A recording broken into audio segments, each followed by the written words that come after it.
folks, we're back. We're going to play a little something with the bass, the Ibanez bass and the t-shirt guitar. This track is called Slow Groove Jam, Sexy Bass. Like, man,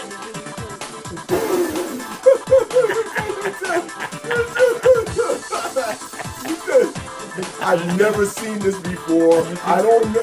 This guy, I know a little bit, but him, nah. Thanks for visiting the channel. Don't forget to like and subscribe and put the bell icon to be notified of future videos.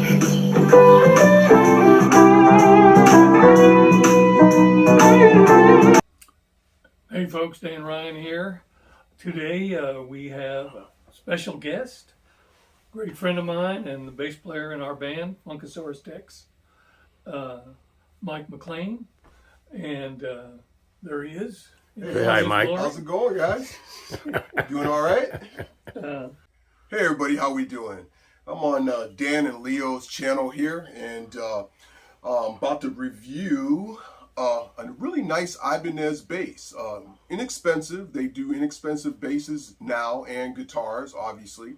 And we're about to unbox this puppy and see what they got. Ibanez. Oh, you weren't supposed to see that. Come on, guys. Let's see what we got here. Regular guitar box. Oh, and they got a box inside of the box, which is good. And I believe there are other things still in this box. Oh, okay. Well, let's check it out for a second. Here, let me put this right here. Oh, yeah, there are. Oh, slide it out. Oh, one casualty. One casualty. We'll try to get as close as we can. Of course, without cutting ourselves or the instruments or what's inside. There you go. Grab that for me, please, sir. Thank you. All right, so well, we'll check this out first. Oh, this is pretty decent. Pretty decent little gator bag. Not their high end, obviously, but you know, not too bad. There's some light padding in it, but I mean, it's not something that I would take on the airplane. But at the same time, better than a raincoat. Definitely. Slightly better than a raincoat. Yeah. Not bad. Not too bad. There you go, sir. Thank you. Yeah. All right, let's get this case out the way. All right, so back to the instrument. Oh, wait a minute. Hold on. Okay. Got a little tuner. It's a Joyo tuner that looks like the, what does it look like? One of those clip-on Spark something tuners. Yeah, it's not bad. It's not too bad. It's pretty decent. We'll set that puppy up there, and while I open up the rest of the instrument. All right, here we go.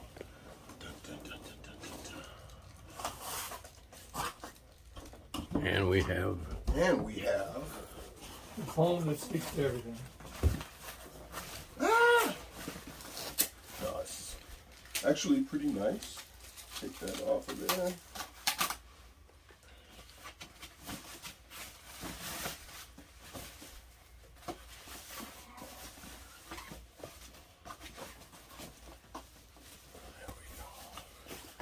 All right.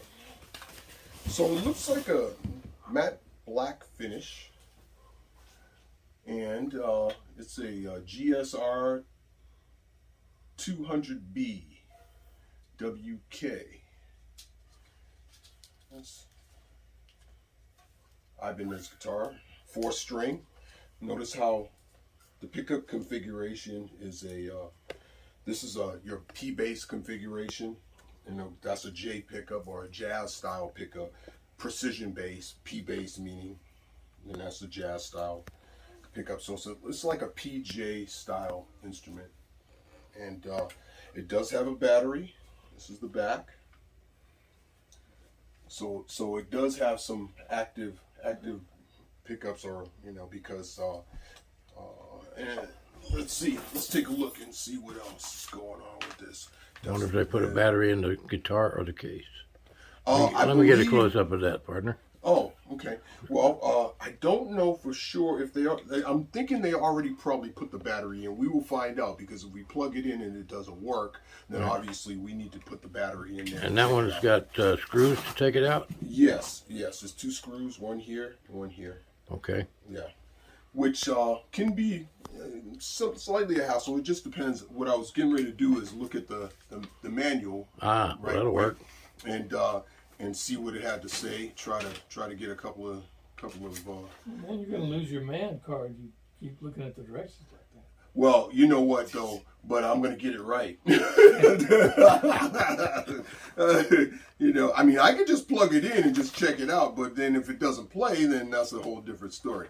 But I was really the reason why I was trying to do it is because I was trying to see if it has an active passive setting, if there's anything where, in other words, if you have to play it active all the time, which probably you will, because I don't feel any push-pull switches on the knobs here.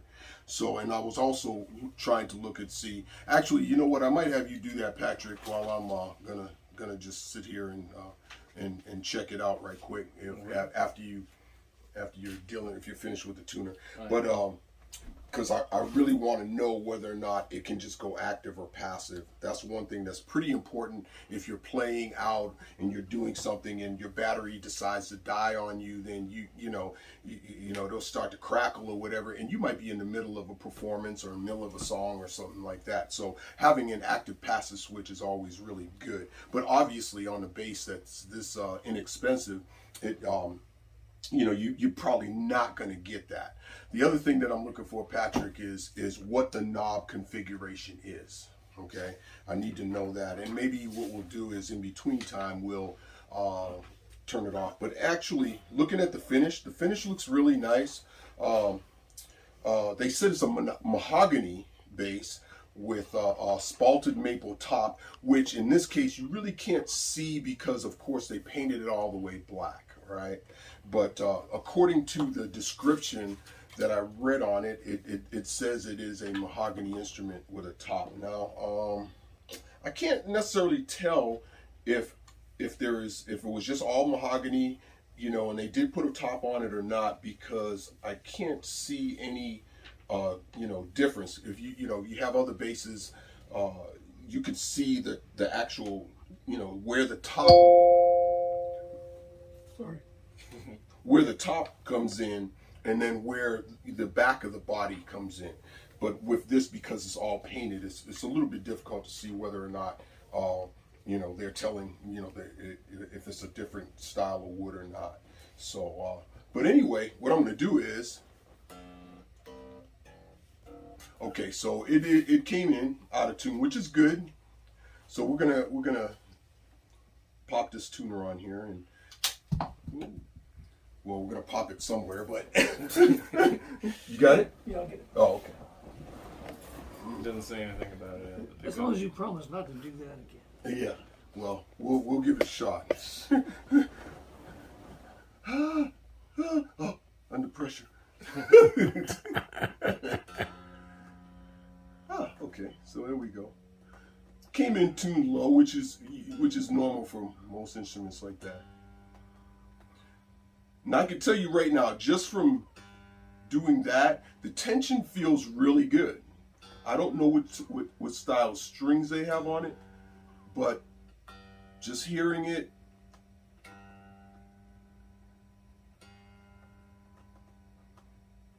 the tension feels pretty decent.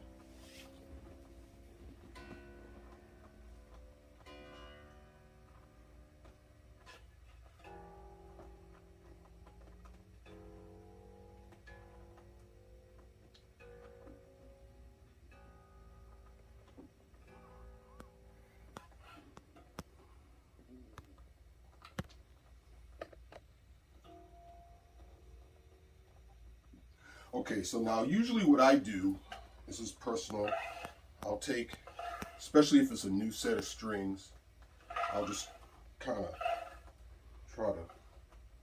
try to stretch them, but I don't, I don't just pull it up and stretch it. I try to keep these down, as to not mess up the nut or anything, like that. Just try to keep them down, just get a little stretch in, and then retune it.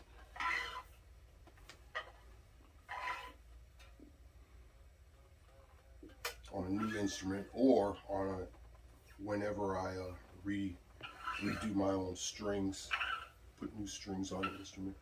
Try to do that. All right, let's see what we got. Let's see what we got here. How far? That lets me know some things too about the instrument. It's not too far out.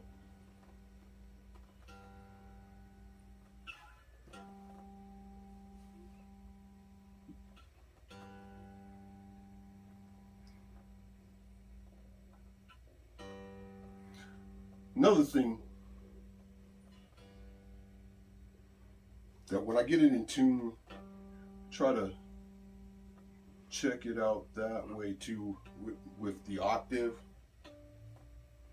And then also going up to, I believe it's a 14th fret or whatever, what is this, 12, 13, 14, 15, 16, 17, 18, 19.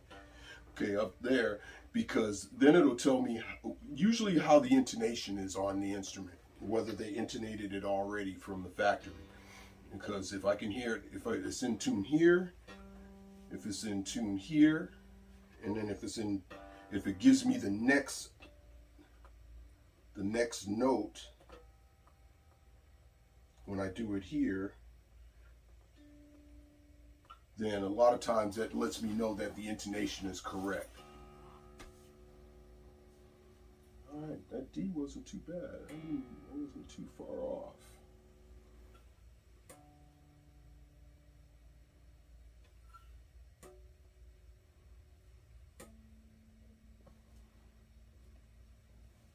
It's not bad either. Single shape.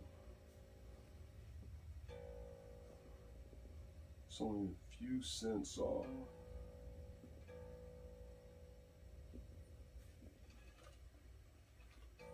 Sometimes. There we go.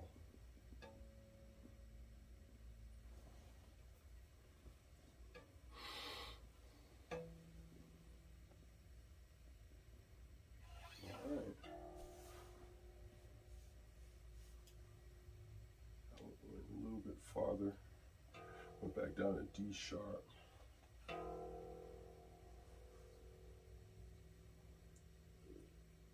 All right, there we go. Sometimes on the lower strings, it's a little bit harder for those tuners to pick up, and that's another reason why I use the octave too.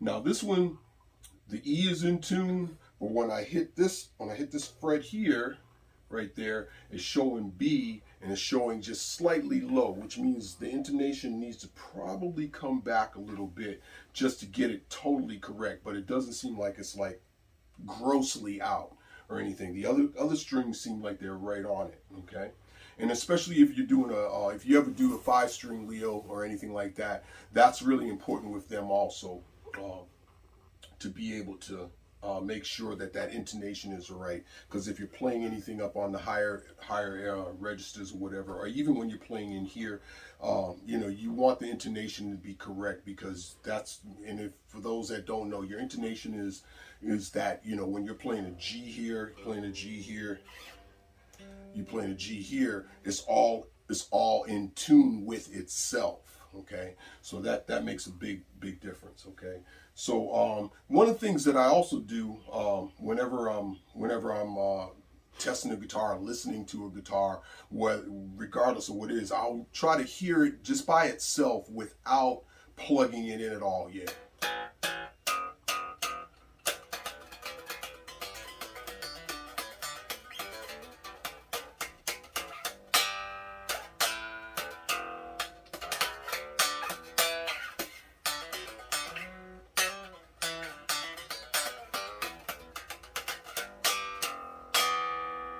Okay, and it's not bad. I mean, it sounds really good.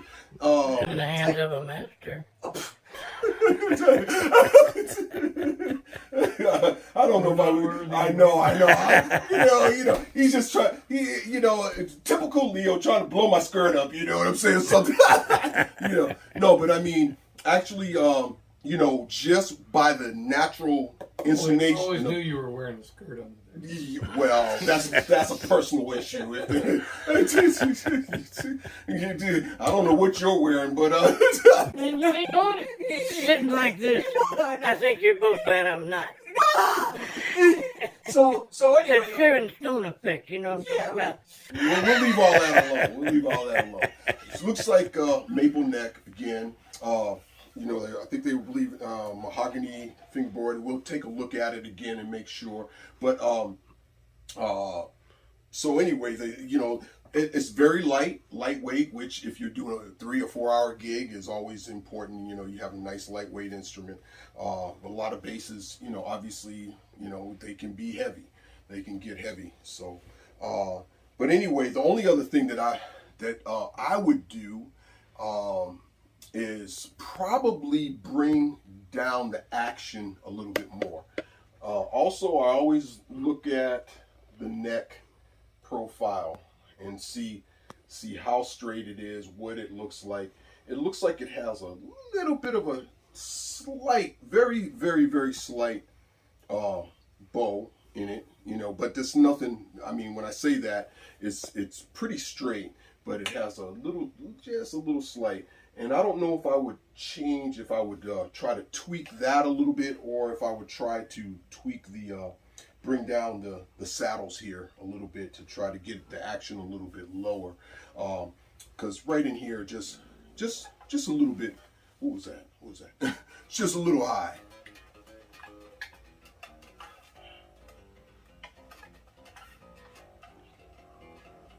We never fix them before we play them. Well, that's a good thing. No, our because you don't premise know is, what it is out the box. can you play it right out of the box? Yeah, for sure. And I guess, all right, so what do you want to do next, Leo? You want me to plug it in and try it, or give it a shot? We'll be back in a minute. We're gonna do that, but we're gonna go through the pickups on this bass in just a minute. But we'll be right back. All right. Okay. Hey everybody, this is Mike McLean, McLean on Sexy bass player. No, see, don't let it fool you. Don't let it blood down. I've been framed. Yeah, I know. So we're on Leo's and Dan's, or Dan and Leo's channel, depending on how you want to look at it. And just reviewing the bass. Obviously, you just seen the unboxing. So just going through, we have a P, or a precision bass, Fender precision bass, and a jazz bass, PJ, setup on this particular Ibanez bass. All right. As I said before, we talked about the wood configuration and so forth and so on. Okay, so I'm gonna play it a little bit, but we're gonna look at the electronic configuration. Now, actually, it's passive, and they say on the report or the information that it's passive electronics, and they sound really good. They sound good, but I couldn't really determine. Hear the little whistling, and I really don't think it's coming from the pickups, because I plugged in another instrument to this particular Hartkey amp that we're dealing with, and it had that same little whistling sound to it. So I'm not sure enough. I turned off the bright a little bit. So, okay, so what we're gonna do is this particular knob here deals with this pickup, which is the P pickup. This particular knob here deals with the jazz pickup, okay, which is pretty standard in configurations when you have like PJ stuff. And this is what I call the old school tone knob. And what it does, it gives you like, if you turn it all, roll it off, you can get that dub sound.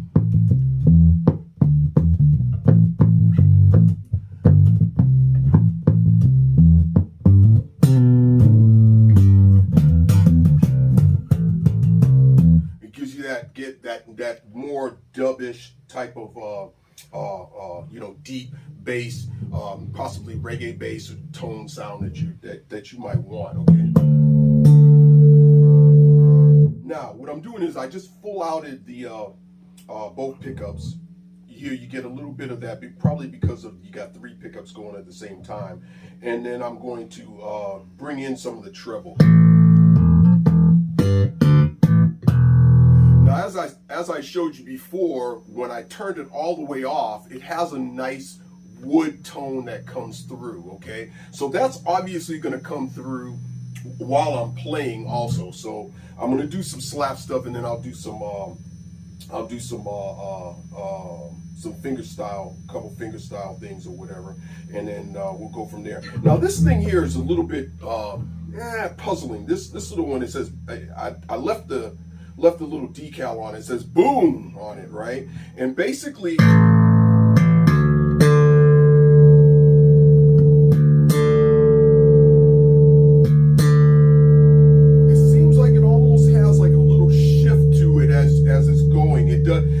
gives you a little more.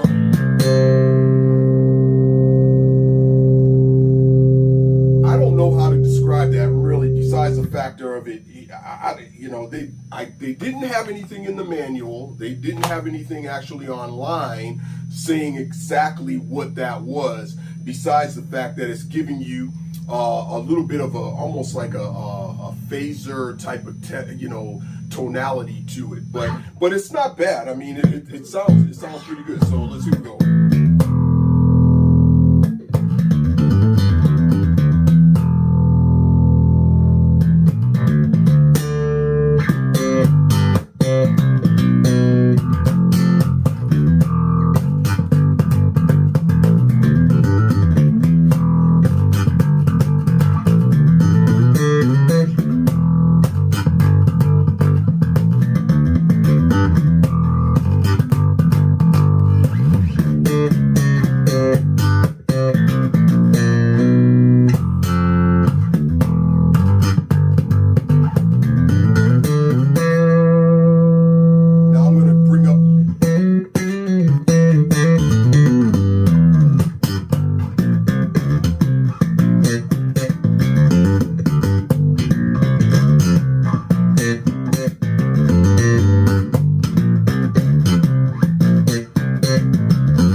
It rings pretty true.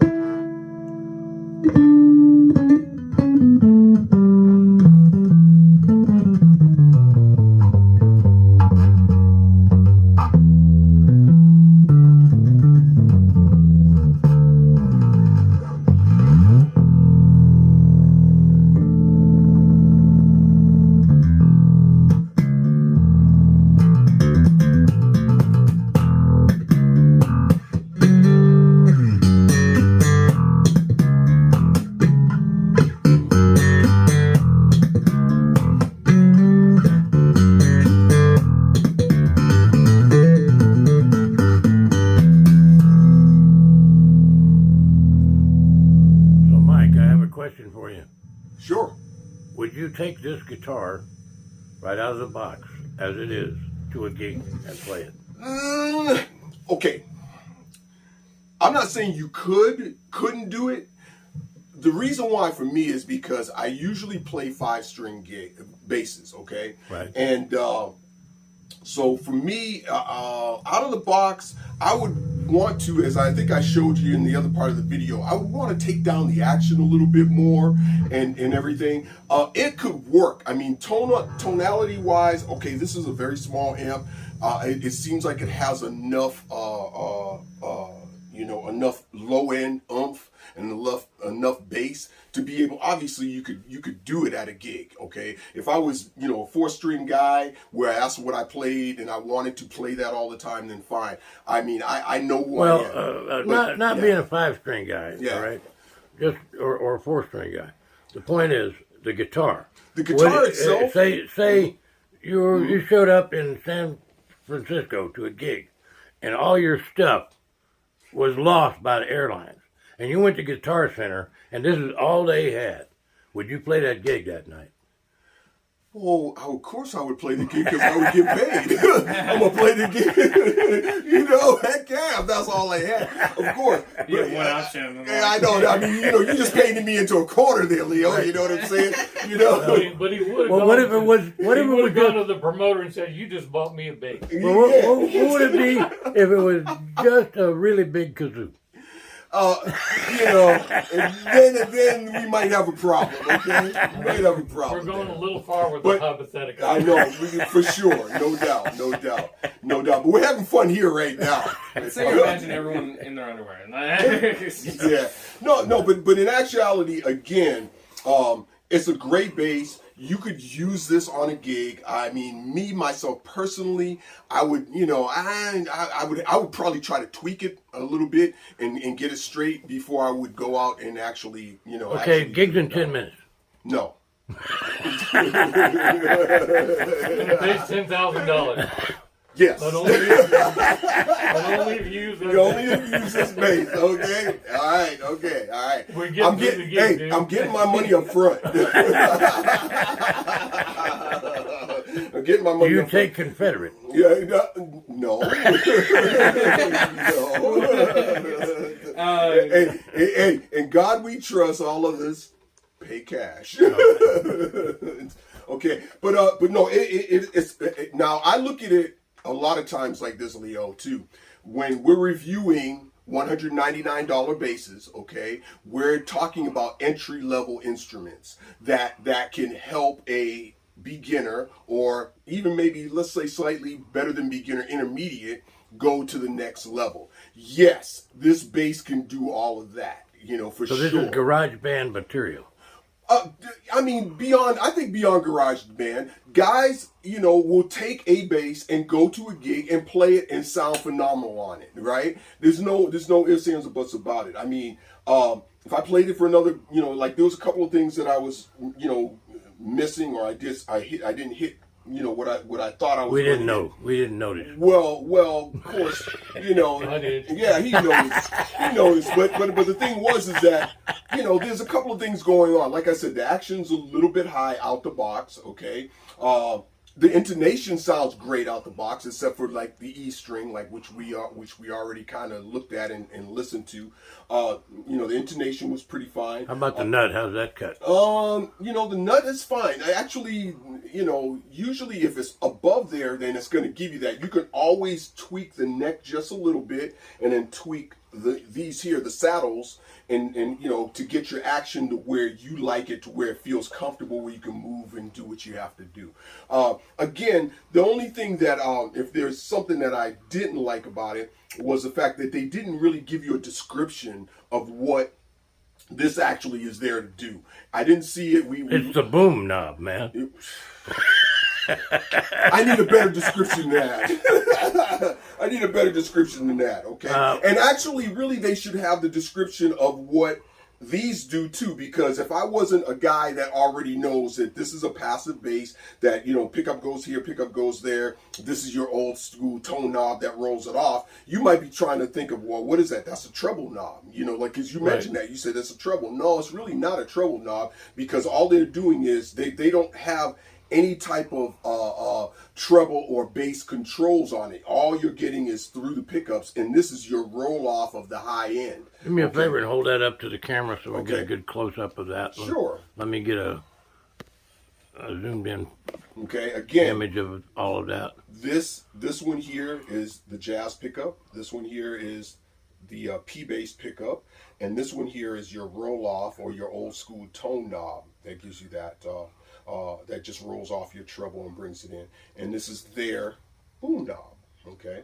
But again, now some guys, I can imagine that if a guy, you know, again, more to intermediate to a high-end guy is going to be like, I don't want that thing just all of a sudden just getting louder or giving me that that tone that we got, because who knows, they might be in the middle of a passage where they're trying to do some harmonics, or they're trying to do something and it just goes off by itself, and it gets louder. It doesn't, you know, you want to be in control of what you're doing versus you know, having something to where it's controlling you know what I'm saying? Now again, a lot of guys might not care, or they might like it because they're like, oh wow, that just puts me out front or whatever, you know, in the middle of it. Now again, as I said, you know, as far as that you know, that's another thing too that kind of, you know, would bother me a little bit, is that now see, I could get it to where you know, you turned it down, but then if I needed more volume, how much more would that hum or hiss come in, you know? See, that's not bad. But still, see, it comes back in. You hear it, you hear it coming back in. So, and I can't tell, really, in all honesty, I mean, I can't tell if it's the amp or if it's more the bass or not. But again, $199, you can't beat it. You know, especially for entry level guys learning how to play, and if they, you know, are able or learn how to tweak their intonation and their the action, which is what we call the action, the height of the strings, right? The action height. If they learn how to tweak that, then they, you know, they can have a bass that they can use and have fun with. All in all, I mean, again, $199. It's a great piece. It's a great it's a great axe. It's mahogany. Again, as we said, I couldn't tell if it had a top on it, because it looks like it's all one piece. So it looks like it might be all mahogany versus having the top like was described on the Amazon site. Well, a lot of times they have just different models of the exact same bass. Yeah. And one model might have the actual spalted maple top. Mm-hmm. I don't think this is spalted. It'd be a waste. Yeah, Why it would you be. put Why would spalted maple and then paint it? Yeah. Exactly. I Exactly. think But it's for the walnut base, the other one, because the other one is a left-handed walnut flat. yeah, but see, unfortunately, on Amazon they put the description under this one. So I'm kind of looking to see what they, you know, if they actually did the same thing or not. Actually, for a bass that you're going to take out and might get beat up a little bit, this is actually, you know, kind of optimal. It's black. It's not going to show a whole lot of wear, at least not for a while. Well, It's a name brand guitar. Yeah. And the other thing is It's that visible through chicken wire. you're going back to, what is it, the Blues Brothers? Blues Brothers, right? No, but the other thing is that I have a friend of mine, and basically we, you know, he's into high-end basses, and you would call it a pool bass. Right. You know, to where you go out, you know, you're playing a pool party or something like that, and you take a bass like this, you know, or lower end bass, so just in case people get wild and start splashing and doing crazy stuff, that your $6,000 or your $3,000 modulus or your, you know, $5,000 Lakeland bass, you know, depending on what you have, is not going to get jacked up. You know what I'm saying? Right. But this is the bass. So this is the jam bass session. that he would Yes. take to that No, kid. this is the Yes. bass You take. lied.